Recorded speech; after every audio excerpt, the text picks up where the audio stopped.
Ladies and gentlemen, every single one of us has habits we are proud of and habits we secretly wish we could get rid of. Isn't it true? We all carry those patterns that hold us back.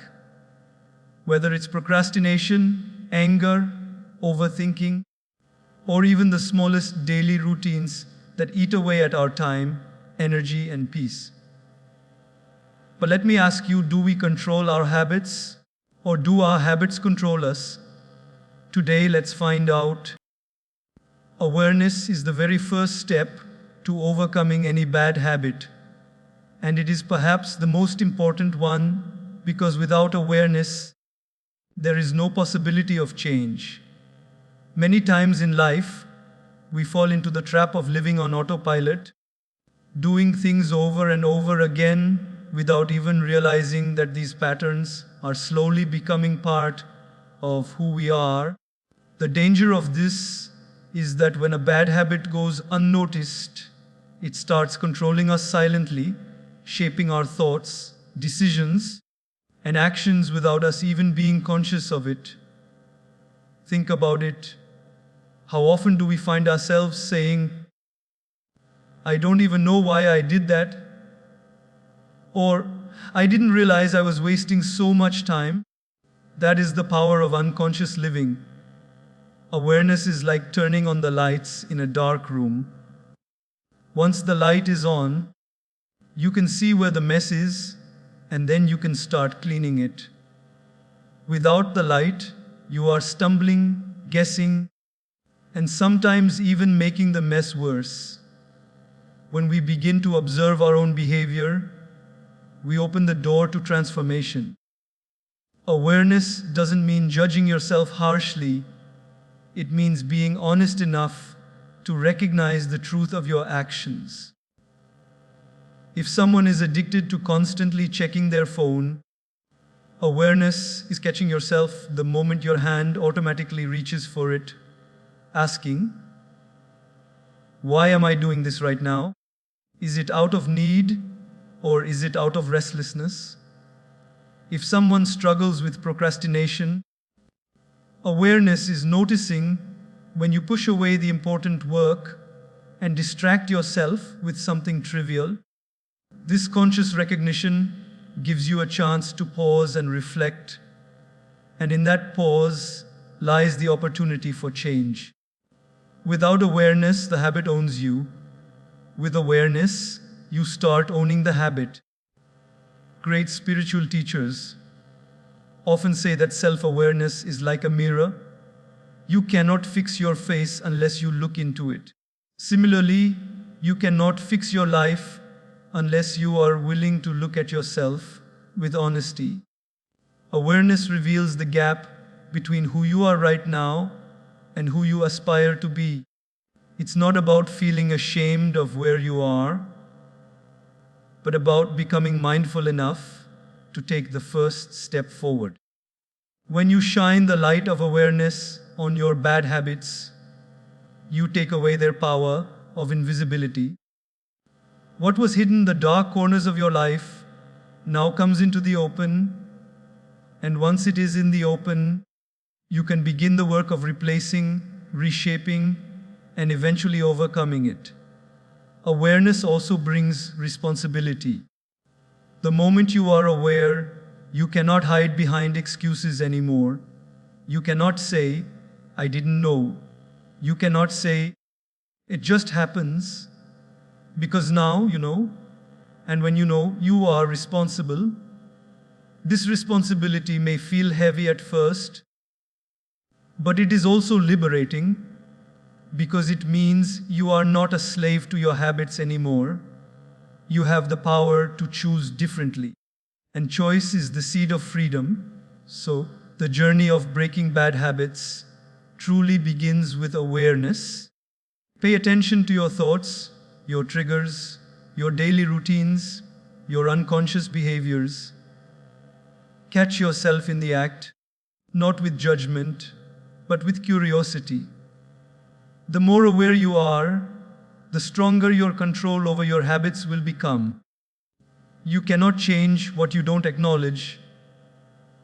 But the moment you acknowledge it, change begins to take root. Every habit in our life, whether good or bad, has a starting point, something that triggers it into action. A trigger is like the spark that lights the fire, and if we do not recognize where that spark is coming from, we will always find ourselves burning in the same flame again and again. Most people think that habits exist on their own, but the truth is that they are connected to situations, emotions, people, or even certain times of the day. For example, when someone feels stressed, they may automatically reach for junk food, not because they are hungry, but because stress has become the trigger for unhealthy eating. Another person may feel lonely, and that loneliness may trigger endless scrolling on social media to fill the emotional gap. The habit is only the surface, the trigger is the root. Unless we identify the root, cutting the branches will never solve the problem.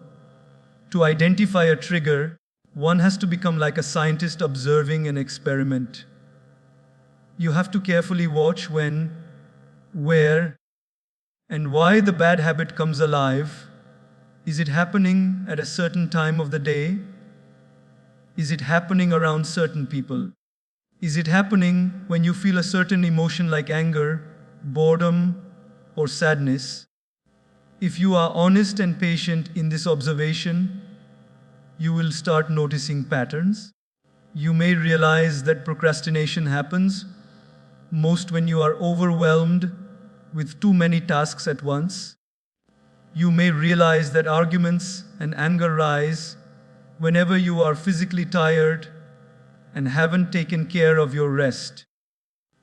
You may notice that your habit of wasting hours online comes mostly when you are avoiding something that feels uncomfortable or challenging.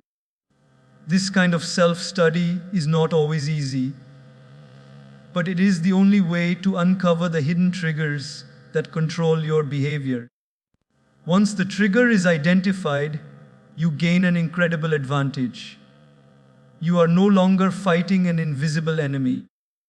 You can now prepare yourself to respond differently the moment the trigger appears. If stress is your trigger, you can consciously decide to walk, breathe deeply, or pray instead of running to unhealthy habits. If loneliness is your trigger, you can pick up the phone and call a loved one instead of sinking into endless distractions. If boredom is your trigger, you can keep a book or journal nearby to engage your mind positively instead of wasting time. The trigger does not disappear, but your response to it becomes conscious rather than automatic, and that is where transformation begins. Triggers also teach us something profound about ourselves. They reveal our inner struggles. When you see that anger is often your trigger, it is pointing toward a need for patience and emotional control. When you see that insecurity is your trigger, it is pointing toward a need for self-worth and confidence. When you see that loneliness is your trigger, it is pointing toward a need for connection and love. In this way, triggers are not just obstacles, they are also guides, showing us where we need to grow as human beings. If we pay attention, every bad habit is like a teacher telling us what is unresolved within us. But remember, awareness of triggers alone is not enough. It must be followed by the willingness to create a gap between the trigger and the response. Most of our bad habits live in that tiny space where the trigger instantly leads to action.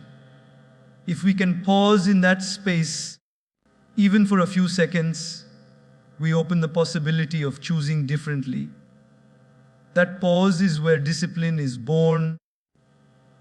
That pause is where mindfulness enters. That pause is where we remind ourselves of the person we want to become. The more we practice recognizing our triggers and pausing before reacting, the weaker the grip of the bad habit becomes. So, identifying the trigger is like finding the map to a hidden cave. Without the map, you will always be lost in the dark. With the map, you can see exactly where the danger begins, and once you know it, you can prepare, you can redirect, and you can walk a new path. The habit is not your destiny, it is only your conditioning. And the moment you understand the trigger, you take the first real step toward breaking free from that conditioning. When it comes to overcoming bad habits, one of the greatest mistakes people make is trying to simply stop the habit and leave it at that. The human mind and body do not work that way. Nature does not tolerate a vacuum. If you take something out, you must put something else in its place. Otherwise, the empty space will be filled again by the same old pattern. This is why people often find themselves returning to the very habits they swore to quit. They tried to remove, but they never tried to replace. Imagine a field covered with weeds. If you only pull the weeds out, but do not plant good seeds, the weeds will grow back because the soil cannot remain empty. In the same way, if you remove a habit, but do not replace it with something constructive, the old pattern will simply return, or another destructive habit will take its place. Replacing a habit is not about depriving yourself, it is about redirecting yourself. For example, someone who struggles with overeating when they feel stressed cannot just say, "I will never eat when I am stressed." That approach is almost guaranteed to fail because the trigger will still appear and the need for relief will still exist. Instead, what they can do is replace the habit of eating junk food with something healthier, like going for a walk, practicing deep breathing, or even drinking water or tea. The relief is still provided, but in a new, healthier form. Another example could be someone addicted to scrolling endlessly on their phone. If they try to stop by simply saying, "I will not touch my phone," they may last for a short time, but soon the urge will overpower them. The wiser approach would be to replace that scrolling time with reading a book, writing in a journal, or even spending quality time with family.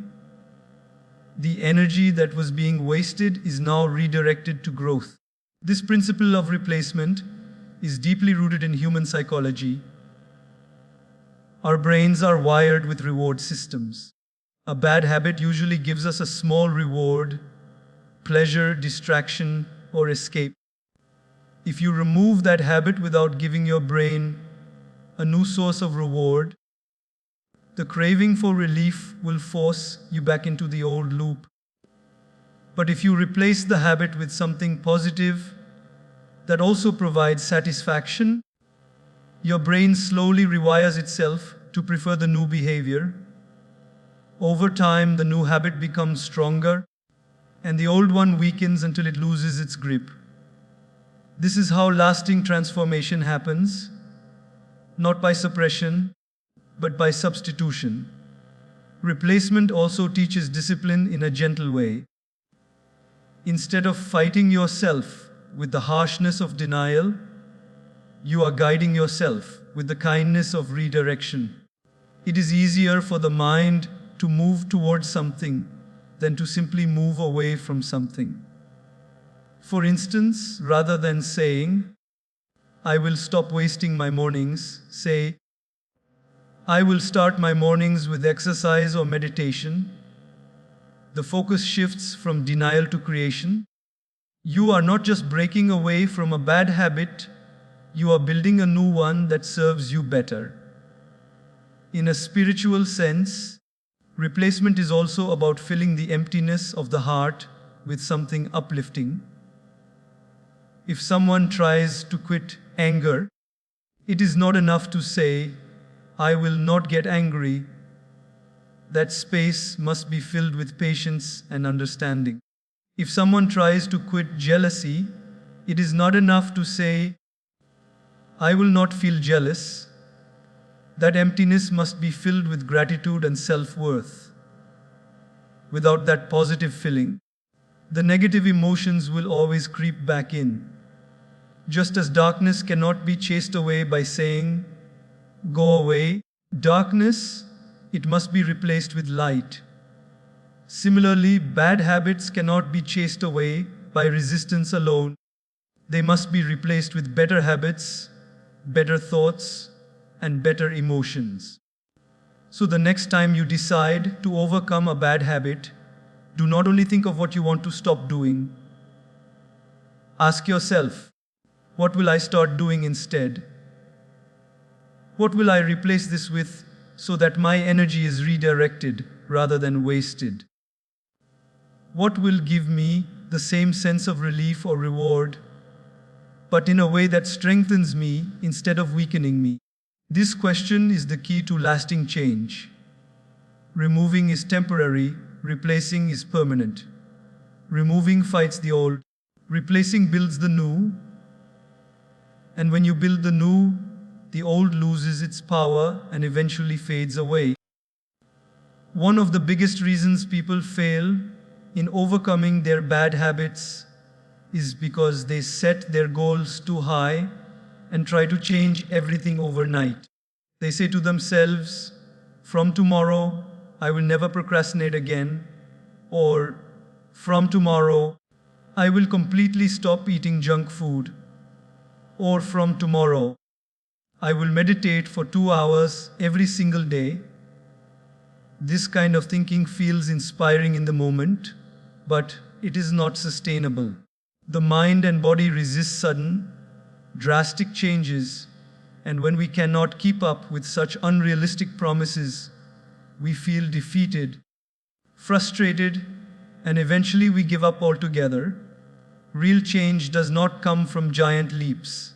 It comes from small, consistent steps that may look insignificant today, but build extraordinary results over time.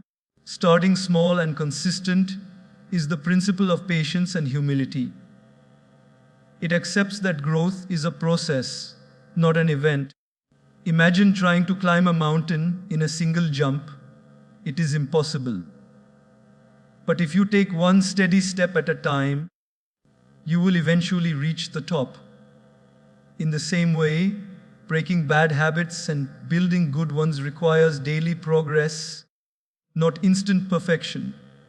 For example, if someone wants to stop wasting time on their phone for 5 hours a day, instead of trying to cut all 5 hours at once, they can start by reducing it by 30 minutes. That small reduction may not seem like much, but if done consistently, it builds discipline. Once 30 minutes feels natural, they can reduce another 30, and so on. Slowly but surely, the habit begins to lose its grip. The beauty of starting small is that it builds confidence. Every time you keep a small promise to yourself, you strengthen your belief that you can change. This self-belief is powerful fuel for bigger changes. On the other hand, when you break unrealistic promises, you damage your confidence and start believing that you are weak or incapable. That is why small victories matter so much. They create momentum. A person who wants to start exercising doesn't have to begin with 1 hour at the gym every day. They can begin with 10 minutes of walking. Once those 10 minutes become a natural part of life, they can increase to 20, then 30. Consistency turns small beginnings into lifelong habits. Consistency also trains the mind to adapt. Bad habits are deeply wired in our brains because of years of repetition. To break that wiring, you need new neural pathways. And those are only created through consistent repetition of better choices. If you meditate once in a while or eat healthy only occasionally, the old wiring remains stronger. But if you meditate every morning for even 5 minutes or replace unhealthy snacks with fruits regularly, slowly the brain begins to favor the new pattern. The key is not how big the effort is, but how regular the effort is. A drop of water may look weak, but when it keeps falling consistently on a stone, it carves its way through. That is the power of consistency. Another reason why small and consistent efforts work is because they are realistic within our daily lives. Everyone has responsibilities, challenges, and unexpected pressures. If you demand too much from yourself all at once, life will interfere and you will fail. But if your steps are small, they are easier to fit into your schedule, easier to maintain even when life gets busy. Over time, these small steps accumulate into massive transformation, often without you even realizing it. One day, you will look back and see that the tiny adjustments you made have completely reshaped your life. There is also a spiritual wisdom in this principle. The scriptures and great teachers often remind us that progress is more important than perfection. Perfection is an illusion that keeps us trapped, but progress is real, tangible, and within our reach. If you are 1% better today than you were yesterday, that is growth. If you fall but get up again, that is growth. The universe does not demand instant transformation. It values steady progress with sincerity, just as a tree does not grow to full height in a single day, but develops slowly, season after season. So too must we grow gradually, allowing time to nurture and strengthen our character. So, when you think of overcoming your bad habits, resist the temptation to demand everything at once. Instead, ask yourself, what is the smallest step I can take today and repeat tomorrow? It could be as simple as waking up 10 minutes earlier, reading 2 pages of a book, or saying no to one unnecessary distraction. These steps may seem small in the moment, but if done every single day, they will shape a completely new version of you. Remember, it is not speed that transforms a person, it is consistency. The race is not won by those who run the fastest at the start, but by those who keep moving forward without giving up. Small and consistent steps are the foundation of big and permanent change. Discipline is the bridge between who you are today and who you want to become. Motivation is like a spark, exciting, bright, and inspiring in the moment. But a spark alone will not warm you through the night. It visits you, it does not live with you. Discipline, on the other hand, is the quiet companion that shows up when motivation has left the room. It is the decision to do the small, often unglamorous thing consistently, even when you do not feel like it. Imagine motivation as the sunrise, beautiful, uplifting, and energizing. Discipline is the steady sun that rises every morning, regardless of how you feel about it, turning light into habit and habit into destiny. When you rely only on motivation, your life becomes a roller coaster of highs and crashes. You feel fantastic after an inspiring talk, a New Year resolution, or a motivational video, and then life's ordinary pressures, fatigue, stress, boredom, push you back into old patterns. Discipline is different because it builds systems and rituals that do not depend on emotional highs. It is deciding in advance what you will do when the urge comes and binding yourself to that promise. That's why athletes, artists, and spiritual practitioners emphasize practice. They know that genius is made of repetitive, disciplined action, not occasional inspiration. A single practice session powered by motivation feels great, but it is the daily commitment, the disciplined repetition, that rewires the brain and transforms identity. Discipline is not a punishment, it is a form of self-respect. When you choose discipline, you are telling your future self that you care about their well-being. It is helpful to think of discipline as a muscle. It grows stronger every time you use it. But like any muscle, it grows only with consistent, incremental stress, not with one massive lift. Begin by setting tiny non-negotiables you can keep even on your worst days. Over time, these tiny promises compound into a life that no longer launders pleasure against purpose. The heart of discipline is small promises kept again and again until they become the architecture of your day. Practical discipline comes from designing your environment. Motivation expects you to battle your impulses in isolation. Discipline stacks the deck in your favor. If you want to stop late night snacking, you don't merely say, "I won't snack." You make it difficult to snack by removing junk from the house and placing healthy options within reach. If you want to read more instead of scrolling, put a book on your pillow and keep your phone in another room. Discipline is about reducing friction for good behaviors and increasing friction for harmful ones. It's not heroic willpower every moment. It's smart design that makes the better choice easier than the worse one.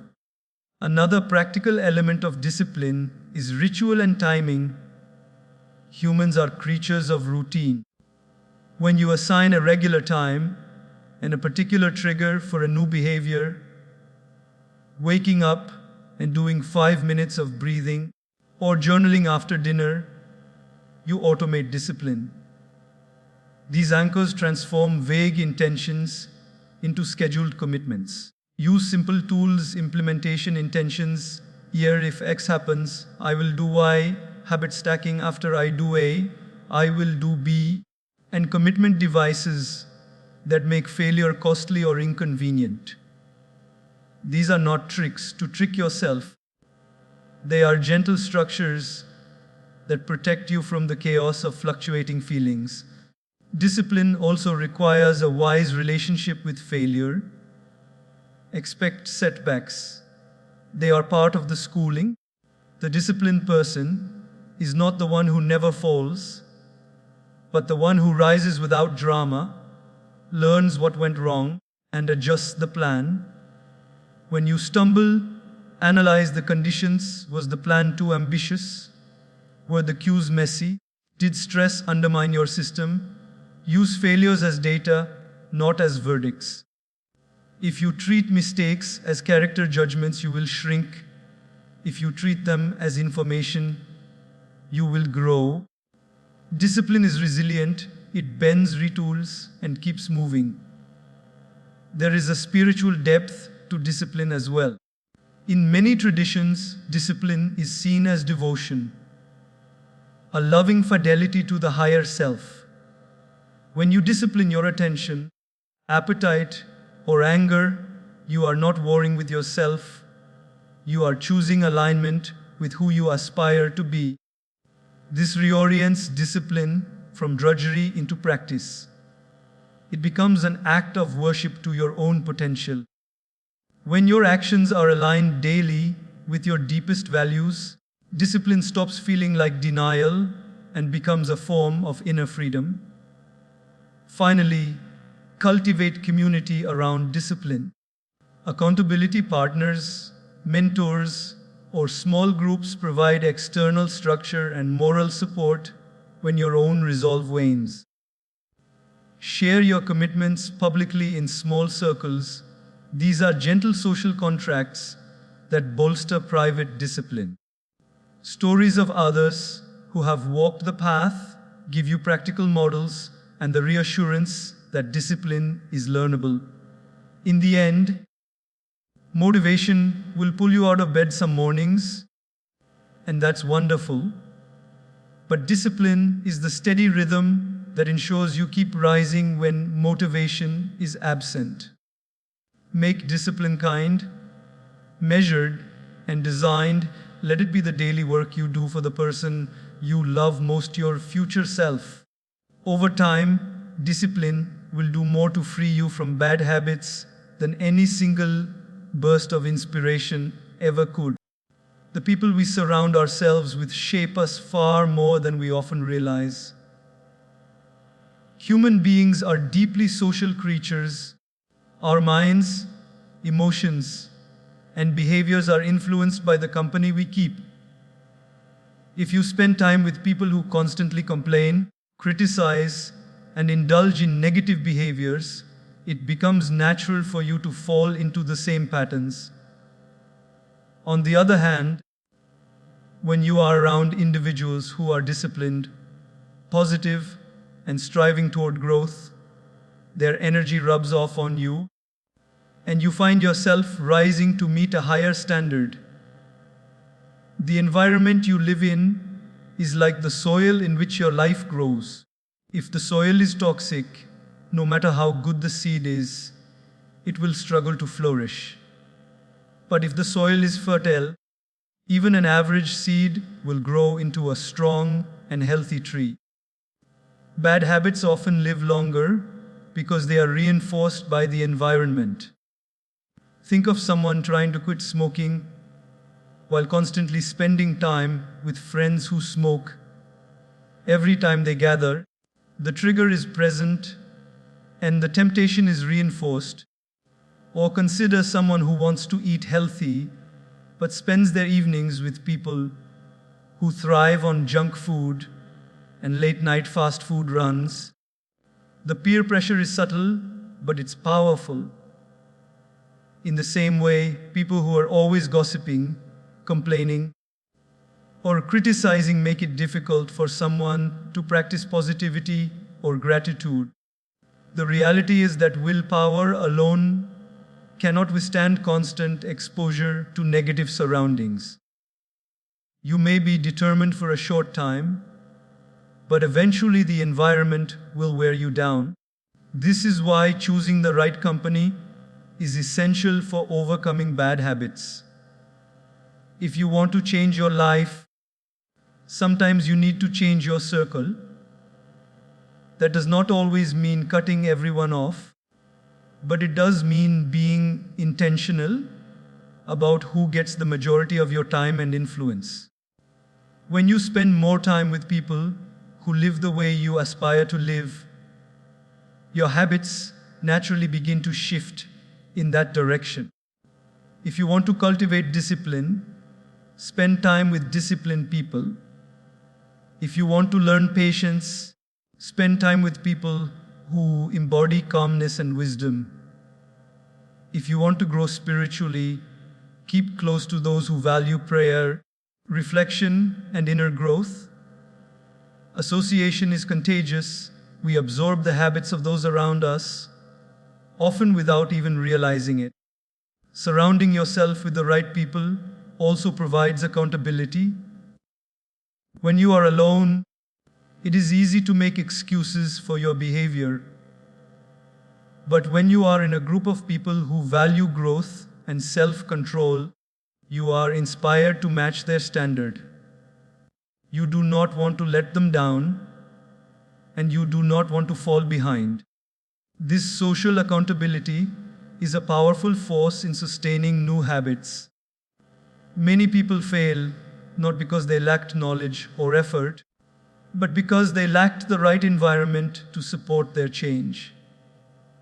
A single encouraging word from the right friend, mentor, or guide can be the difference between giving up and trying again. However, surrounding yourself with the right people is not just about receiving influence, it is also about offering it. When you choose to associate with people who uplift you, you also take responsibility to uplift them. This mutual exchange creates a cycle of positive reinforcement. Each person strengthens the other, and together you grow faster than you could on your own. In the same way that negative habits spread through unhealthy circles, good habits spread in healthy ones. A disciplined friend inspires discipline. A kind friend inspires kindness. A spiritual friend inspires reflection. And over time, what was once difficult becomes natural because it is supported by the energy of the group. Sometimes, choosing the right environment requires difficult decisions. It may mean spending less time with people who encourage your weaknesses, even if you have known them for years. It may mean saying no to certain social gatherings, even if they seem fun in the moment, because you know they are feeding the very habits you want to break. This is not arrogance or rejection, it is self-respect. By protecting your environment, you are protecting your future, and as you grow stronger, you may even inspire those very same people to reflect on their own lives and make better choices. Your environment is a silent architect of your destiny. You may not always notice its influence day by day, but over months and years, it shapes who you become. If you walk with 5 disciplined people, you will not remain undisciplined for long. If you walk with 5 careless people, you will struggle to stay consistent. Therefore, the question is not just, what habits do I want to build, but also, who do I want to walk with on this journey? Choosing the right people is choosing the right future, and surrounding yourself with the right environment is one of the most powerful ways to break free from your bad habits and step into the best version of yourself. Mindfulness is the simple act of waking up to your own life. It is the gentle practice of watching your thoughts, sensations, and impulses as they arise without immediately acting on them.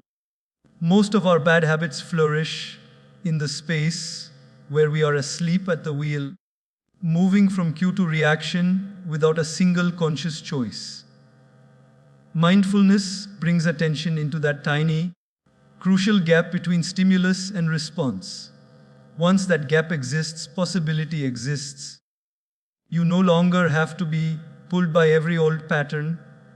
You can meet it, study it, and choose differently. Begin by learning to notice the body. Many habits start not in arguments of reason, but in the small tightness of the chest, a knot behind the throat, a restless energy in the hands. If you train yourself to feel these first, to sense that your jaw is tightening or that your shoulders have jumped toward your ears, you create an early warning system. When the phone reaches for your hand, or when the urge to snap back at someone rises, slow down long enough to name the sensation. Saying to yourself, quietly and honestly, "There's tension in my chest," or "I feel restless," does 2 things. It moves you out of autopilot, and it dissolves some of the emotional charge simply by being observed. Learn a few practical anchors you can use anywhere. The breath is the most portable anchor. Inhale, notice, exhale, notice. Even one slow, deliberate breath breaks the chain reaction. Another is the body scan pause, a quick sweep of attention from head to toe, noting where there is holding or ease. A third is labeling, mentally naming the experience as it comes: anger, boredom, or craving, tired. Labeling is not intellectualizing, It is precise attention that weakens the reflex to act. These anchors do not have to be long or mystical. They can be 2, 3, or 5 seconds of honest noticing. Over time, those seconds stretch into freedom. Use simple techniques that you can call on in the moment. One very practical method is the STOP practice. Stop what you are doing. Take a breath. Observe what is happening inside and around you, and proceed with intention. When your hand automatically reaches for a cigarette, or when you feel the pull to reply in anger, stop. Give yourself one breath. Look inward. What do you feel in your body? What story is your mind telling about the situation? Notice the urge without needing to obey it. Then decide, will this action serve the person I want to be? This tiny ritual converts reactivity into choice. A deeper, soulful method is the RAIN approach. Recognize what is happening. Allow the experience to be there, as without fighting it. Investigate with curiosity what sensations, beliefs, or needs underlie this, and none identify.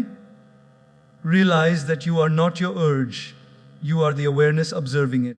For instance, when jealousy surfaces, recognize jealousy is here. Allow the feeling without attaching shame. Investigate by asking, what story about myself is being triggered? And finally, step back and say, this feeling is happening to me. It is not who I am. RAN trains the mind to be both compassionate and wise, to feel deeply but act freely. Make mindfulness practical by linking it to ordinary life. Before meals, take 3 mindful breaths and notice hunger versus habit. Before checking your phone, pause and ask, am I picking this up to connect or to escape? At the start of every hour, take a 30-second check in with your body and your breath. These tiny, repeated rituals, habit stacking, anchor mindfulness into routines so it doesn't become an occasional spiritual luxury, but a lived skill. Pairing mindfulness with mundane actions. After I sit at my desk, I will breathe for 10 seconds, is how attention becomes reliable. Keep a curiosity journal for a week. Note each time you give in to the habit you want to change, what happened right before. What did you feel? What did you tell yourself? And what did you do instead? Writing this down is like pointing a flashlight in the dark corners of your behavior. Patterns emerge. You begin to see that many failures are predictable, not moral. This shifts the conversation from blame to intelligence. You learn what situations to avoid, what responses to prepare, and which small, mindful interventions actually work. Mindfulness invites a stance of radical non-judgmental curiosity. When you catch yourself, do not berate. Ask, what was that for? What was I seeking? The goal is not to produce immediate perfection, but to grow a wiser relationship with your inner life. Treat yourself like a kindly scientist, not a harsh judge. Self-compassion is essential because shame tightens the body and strengthens the very habits you want to break. If you fall, notice the fall, understand its causes, and gently return to practice. The tenderness you bring to your failures becomes the soil from which steadier change grows. Bring mindfulness into relationships and actions as well. Practice listening fully, without planning your response. You will find the urge to interrupt or dominate loses its power. Eat one meal this week without distractions and notice texture, temperature, and satiety. You will discover how often overeating is a mindless habit, not a hunger problem. Walk without your phone and note how the body moves. Walking mindfully is a fast, track teacher of present moment awareness. These forms of practice build a fluent attention that naturally reduces reactivity and replaces reflex with response. Finally, make a small daily commitment. 5 minutes in the morning of focused attention is better than an indulgent hour once a month. Use a timer if you must. Cultivate a rhythm, a brief formal practice, a breath, body scan, or sitting quietly, complemented by informal micro practices during the day. Over weeks, this steady tending rewires habit loops. Impulses arrive, awareness meets them, and a different choice is possible. The result is not a brittle self-control, but a peaceful clarity. You become less driven by every passing emotion and more guided by your values. When you learn to watch the arising of cravings and reactions with patience and curiosity, you discover the true freedom behind the habit. It is not that urges vanish overnight. They lessen in intensity and frequency because they are no longer fed by blind reaction. In that small, luminous space between stimulus and response, you find your dignity. You learn that you are not at the mercy of your habits. You are the gardener of your attention. And with steady care, the weeds give way to flowers.